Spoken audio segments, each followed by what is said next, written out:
Hello, it's Marina and Duo here, and this is my little baby. He's going to help with this little story here today. You'll be able to hear him. I'll see how long he stays here for. Okay, so this is a little series we've got running that has three parts to it. He's loving this, as you can see. It's really simple. I was asked a management consultant lots of times, so we have lots of stories over obviously 25 years of being a consultant. Yeah, it is a bit like that. It's a bit of a yawn. And so we're just breaking them down into a simple three-part model where we tell a bit of a traffic accident story and it might resonate with you. There might be elements where you're like, oh, yes, something like that happened to me. Then a bit of analysis of what happened. And then last part of what you want to do next. My little dog's been eating a tennis ball. So you can we'll sort that out after. Okay. All right. So today's story with Duo helping is this sort of really weird phenomena called upward bullying. Now, upward bullying's got a little bit of like airplay over the last few years, since COVID in particular. But essentially, it's where employees or subordinates or workers or whatever you want to call it bully the boss. Yeah, upward bullying. It's a thing. So upward bullying might look like not following orders, gossiping around behind the boss beyond a normal tolerance level, undermining, white anting, even though it's quite commonplace, particularly in Australia, unfortunately, it's still bullying, right? And this upward bullying, I know in small businesses, is wild. The impact it has, particularly if you get someone with a key person risk, these smaller groups, and the person's behaviour, the bully, the employee who's the bully, becomes worse and worse and worse, and they sort of know that they've got you over barrel, so they just go, yeah, I'm going to use that power and do bad stuff, basically. But it can also be things like, I remember I had a woman who worked for me, and she was weird. She was a bit emotionally, some of the stuff this woman did was ridiculous. She was just, I don't know, she was really, I would say she was just really childish. She also lied a few times, and I caught her out, and then I was like trying to be diplomatic, and I'd taken a while to hire this person, so then I was like, oh, and I paid the price, right? This woman she was gross around this upward bullying, which there's heaps of this stuff. When you think about, I sometimes work with clients and then they're talking about some of their staff are real bullies towards them, and they're very controlling and they do all this type of stuff. So it's a thing. It's a thing, friends. We're not, we don't talk about it enough, but it's just really bad behavior. Analysis time. Analysis of the upward bully. All right, there's two issues with the upward bullies at the moment. The one is the upward bullies think that they have power. That's the big thing, right? And if you continue to not deal with it or deal with their behaviour or have to make some hard decisions to let them go or all those things, then your little bullies is going to get worse and worse and worse, and your organisation will suffer. And it might not suffer in a way that you notice straight away. It's not until you get down, sometimes years down the track, and then you realise how far off course you went in terms of the potential and the dream that you had for something because this upward bullying was going on. It was like you realise you wanted to be here and you ended up with this little group of whatever it was. Could be staff, could be suppliers, whatever it is. I mean, like, and you yielded, you didn't deal with the bully, and so your business ended up there, or your team, or your project, or whatever it is. And it's like, it sucks. Like, it really sucks. I've sort of worked with a number of business people who talk about this phenomenon. They're like, yeah, when I realised the damage this person did in the moment, but then I reflect around how far off course I got because of this person, it hurts. So that should give you some motivation to try to fix some of this stuff. So, other thing with upward bullying is this is a newish thing. I still do management consulting, and he's like a little baby, right?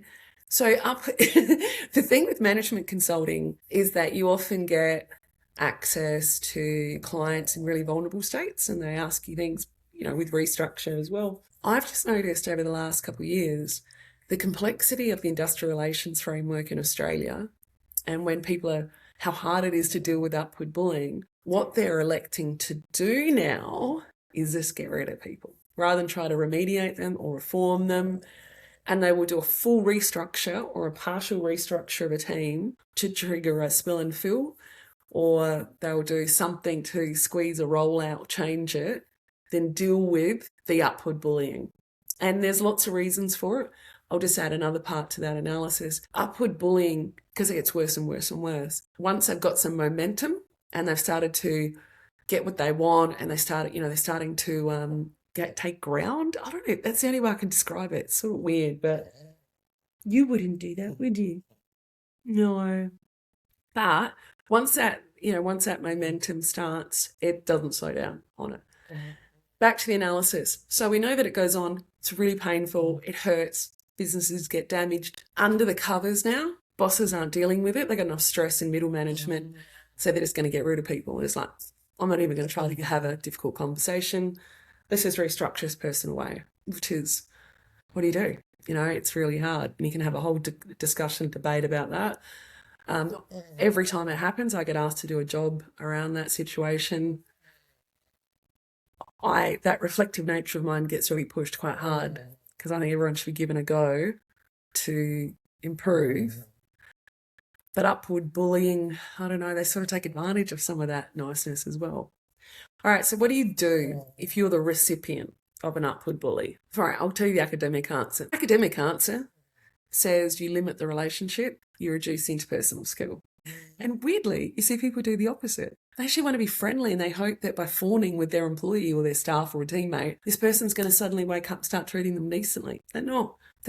So you limit the personal relationship, and then the textbook says limit the personal relationship, reduce the target of hurt and, how much pain they can inflict, and then ratchet up the controls around expectation. Now, what this looks like, and you're probably listening to this and going, this sounds like performance management. It is, there's a big overlap. And the reason is because the person, essentially the trust relationship between the pair of you has been bruised or broken. And the only thing you can rely upon is the transaction of work, the widgets being performed, the outputs, all that stuff. And then you got to try to, reduce the fallout of this other person, of the behaviour. So my other advice on this one, if you've got an upward bully and they're pretty experienced, I think you need to make a decision whether you're going to be the person who gives that person an opportunity to find, opportunities elsewhere out there in the world. And by that, I mean getting rid of them. I hate to say it, just get rid of them on it. You have to make a conscious decision to either live with it or you get rid of them. I think most people take a while to get to that conscious decision, but once they've made that decision, they're healthier and they feel better and they've got clarity, and all that anxiety of dealing with this sort of munchkin who's, I've had way too many of them in my career. I had one who, hang on, I'm sidetracking here. I had one who, she used to just come in and unburden herself with all her personal problems because she, somewhere along the lines, had misunderstood that a boss was like an unpaid therapist, and unskilled too, by the way. So I had a couch in my office. And so it was even like set up like a therapist area. But she would sit there and she'd talk about her family. And then it'll be this like really loose link to her performance at work. And she was using all this stuff about, bringing her full self to work. I'm like, I'm not unfeeling and I'm not cold. Definitely not. I reckon I would have spent, I'm not joking, probably about 30 hours listening to it before I started to get a bit street smart to go, this woman is not changing. Her performance is still rubbish. Her progress is not there. It's a never-ending well. And by the way, I know she's talking about me behind my back. So as soon as I got to that point, decision was easy to go. No trust. We can't work together anymore on that front. So that's my advice to you guys. If you find yourself in a situation where you're being upward bullied and HR and all those normal processes don't work, theory says essentially performance manage, but in your heart, make a decision whether you can live with it. And if you can't, then actively get on and clean your life out. You don't need that shit in your life. Okay, that's it. That's it. Brought to you by Duo and Mummy. Hello, everyone. Isn't he the best doggy? He's not. He's the opposite of an upward bully. He's just the best Boston Terrier in the world. Don't tell the other ones. Okay, that's enough. See ya.